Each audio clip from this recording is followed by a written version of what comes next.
Up. On the surface, a film about an old man's desperate attempt to fulfil his promise of adventure to the love of his life after her untimely death, and take her on one final adventure to Paradise Falls. But under the surface lies a journey of an old man devastated by the loss of his wife, whose refusal to let go lures him to Paradise Falls, a land lost in time. Through Carl's journey, we watch as a man desperate to cling on to the life he shared with his wife is crushed by the emotional weight that only grows heavier and heavier the longer he refuses to let go. A man who rejects everyone around him in the hopes he can drag his old life halfway across the world to a place where time stands still and he never has to face the heartbreaking reality that his wife is gone. For the connections we make, the memories we form and the lessons we learn from our most beloved in life form the scaffolding for our lives and experiences to shape who we are, which makes losing the ones we love one of the hardest things we ever have to face. One moment they are the gravitational anchor in our lives, aligning the stars and the planets and forming the galaxy around us, and the next, their absence is the black hole sucking all matter out of it. In this moment of turmoil, wouldn't we all wish for the world to be a constant, where the ones we love are ever present, never to be lost, to build a paradise that never falls? But with the help of a vigorous teen, a loyal dog and Kevin, Carl realises that the incredible memories he has of Ellie can never be replaced. But they are just that, memories. He has to face the reality that she's gone and that he can never remain in Paradise Falls, lost in time forever. He must return to the land of the living, where people still love and rely on him. This is the story of Up, an old man's wish to live in a land lost in time forever. The film opens with Carl completely enamoured by the documentary of legendary explorer Charles Edward Muntz, who, after being accused of fabricating the skeletal remains of an unknown beast, is stripped of all his titles and accolades as a renowned explorer. Muntz is devastated and vows to set sail to Paradise Falls and not return until he has evidence of the beast, whose remains he found all those years ago. Carl watches on, undeterred by the makings of a man so overcome by anguish and resentment, so incapable of letting go, that unbeknownst to Carl, would set sail to Paradise Falls and one day become the very monster he saw.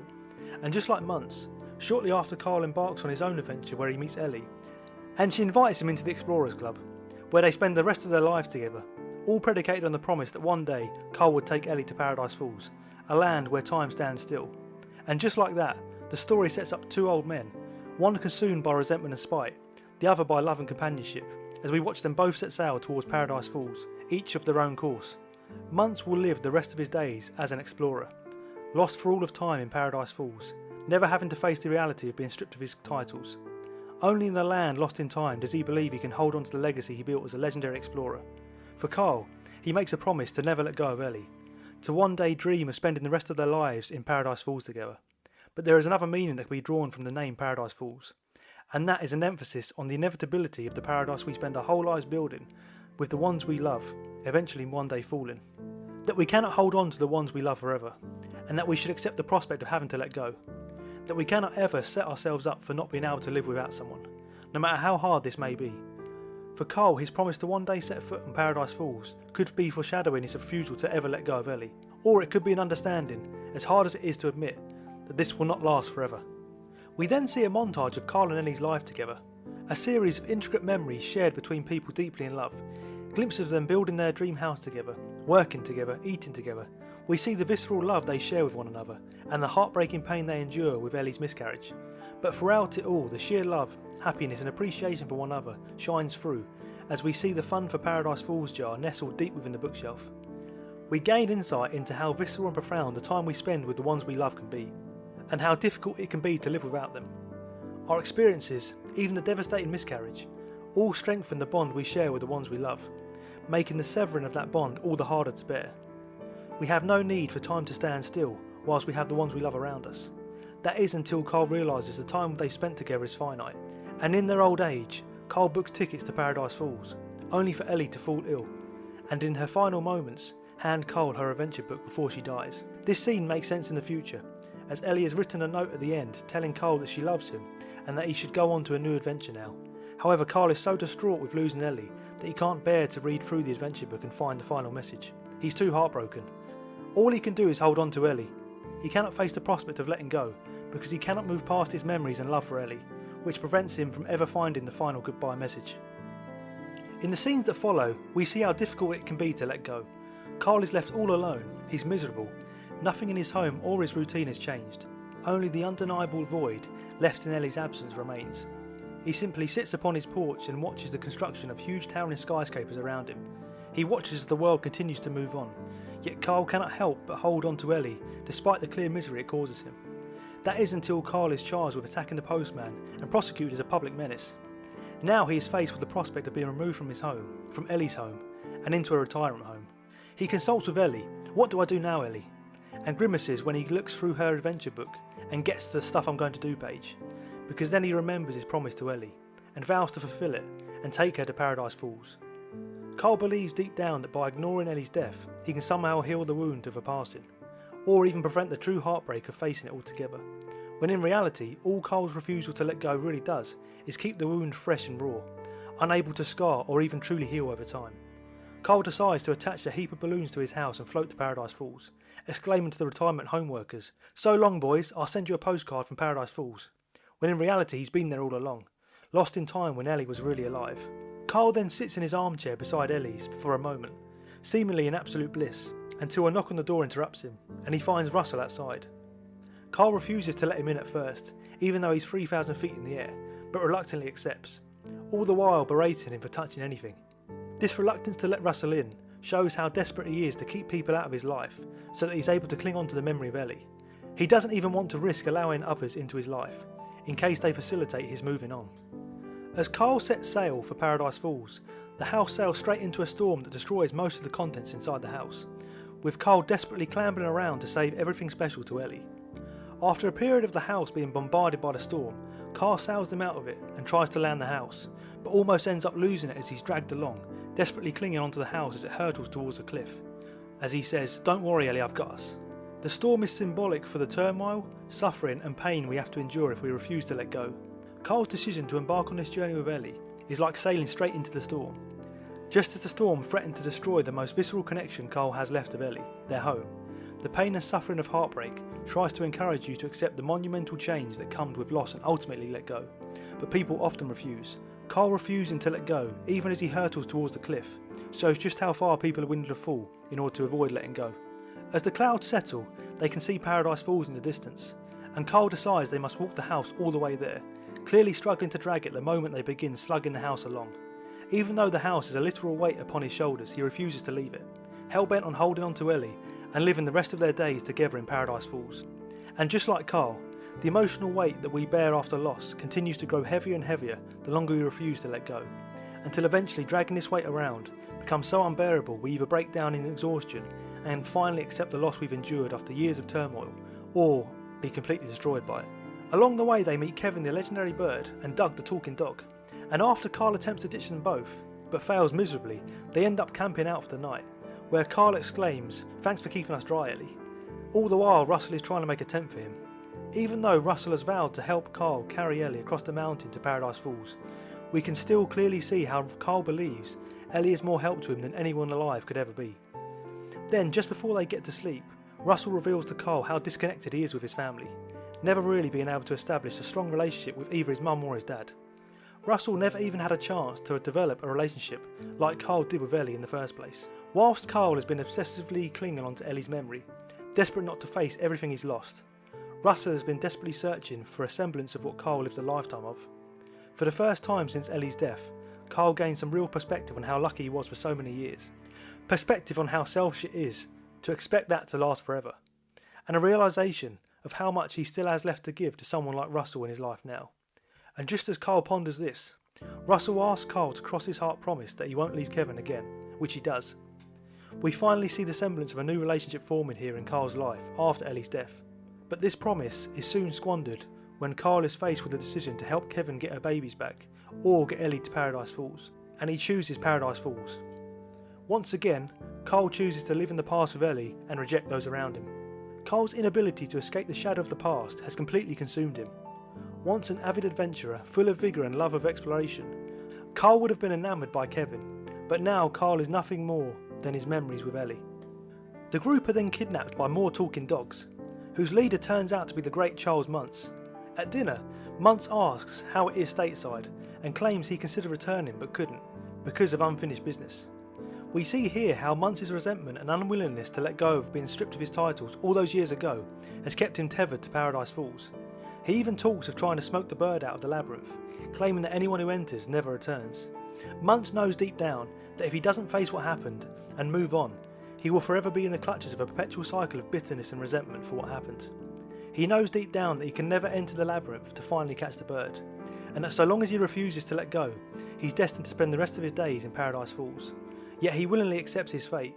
He even talks to the travellers that supposedly come to claim the bird as their own, that they weave their own stories to justify them visiting the island.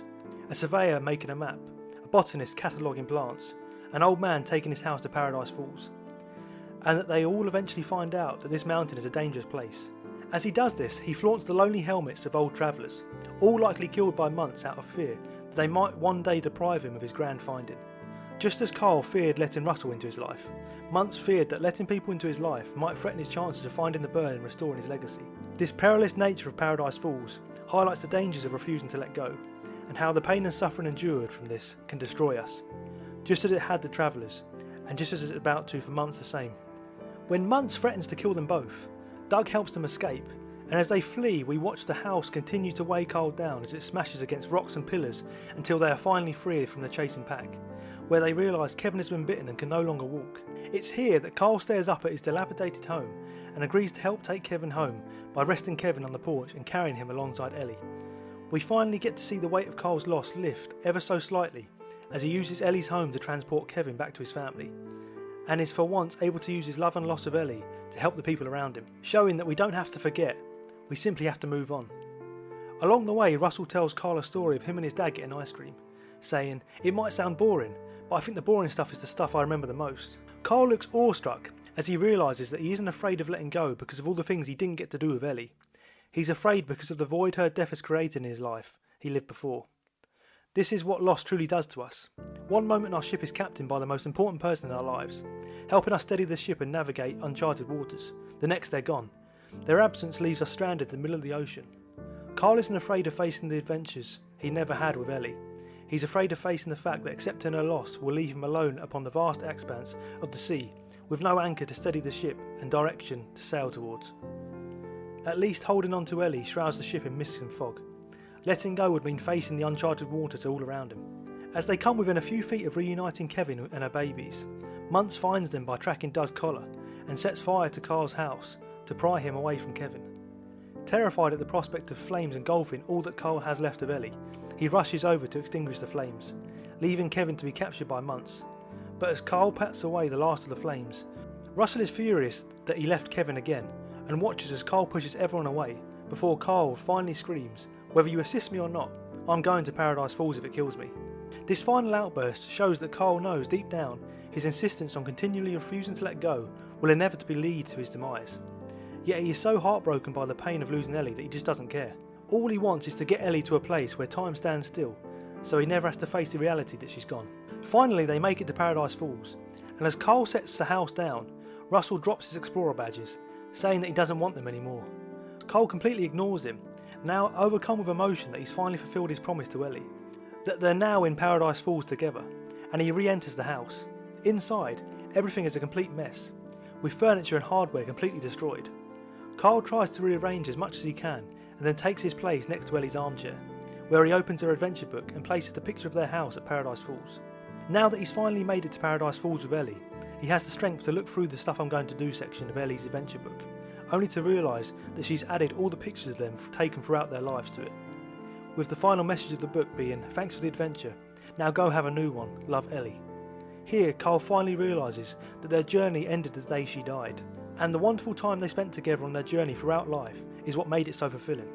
Carl's obsession with holding on to take Ellie to Paradise Falls was always a selfish wish, a facade to help Carl avoid facing the reality of what happened. Ellie never really wanted this. The memories, the experiences, the life she shared with Carl was always enough. The same is true for us. When we lose a loved one, we may feign honour, respect, or love for reasons why we hold on to their memories and don't let go. But in reality, it's because we're too scared to face the reality of what happened, too afraid to face the magnitude of our loss. And whilst this can be one of the hardest things we ever have to face, it's a dragon we must all confront if we wish to move on, if we wish to continue living. What Carl realises now is that the memories he shared with Ellie can never be replaced, but that now she's gone they are just that, memories of a life he once had. Now he must face the reality that she's gone, that he cannot live the rest of his days lost in Paradise Falls, stuck in time, that he must return to the land of the living and cherish the time he has left with the people that still need him most. As Carl charges out of the house to find Russell, he can only watch as Russell floats away to save Kevin.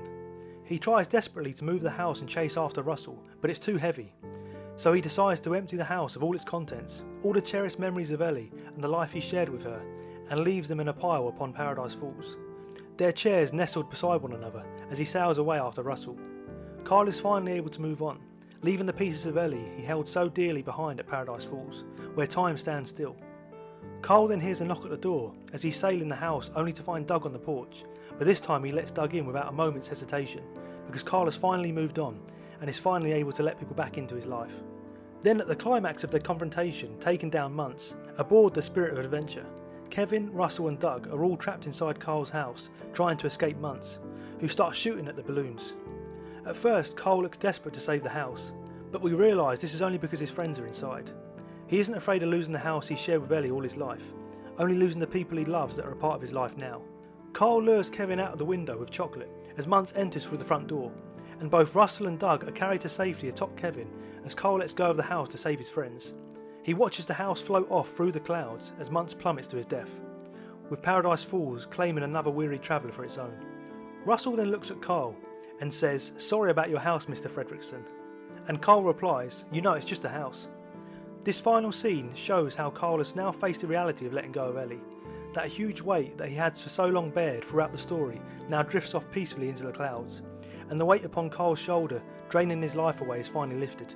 Finally, Kevin is reunited with her babies, and the scene transitions to Russell receiving his final Explorer's badge to be promoted to Senior Explorer, where Carl takes the final step in letting go of Ellie by awarding him with the highest of honours, the Ellie badge. Here, Carl gives away the last remaining piece of Ellie in his life, something he would not have dreamed of doing at the start of the story. Carl no longer needs it because he has finally moved on. Now, as Carl, Russell and Doug get ice cream at Russell's favourite place, the film ends with a shot of their house sitting upon Paradise Falls, and we're reminded that just because Carl has moved on, the memories that he cherished with Ellie haven't just disappeared, they will live on forever. Moving on doesn't mean learning to forget, it means learning to live on without them. What makes Carl's journey and up so captivating is its visceral depiction of the turmoil and heartbreak that inevitably comes with something we're all destined to experience in life, loss. From Carl's immense struggle with accepting the loss of Ellie, we learn how to navigate dealing with losing someone we love, how damaging refusing to let go can be, and how we can avoid dying along with them. For years, Carl's life was buried alongside Ellie under the emotional weight of not letting go, and this almost cost him everything, from his life to the only friends he had left. It was only by realising that the lifetime of memories he shared with Ellie could never be replaced, that they could never be overshadowed by the few he lost, could he finally let go. That by refusing to let go, he condemned not only Ellie to her rest, but also himself. That by refusing to acknowledge reality, he was living in a world of isolation, a world not even Ellie was a part of, not really. Only by accepting death can we ever truly learn to live again. If you like this video and want to see more like this, consider giving a like and subscribing, and thanks for watching.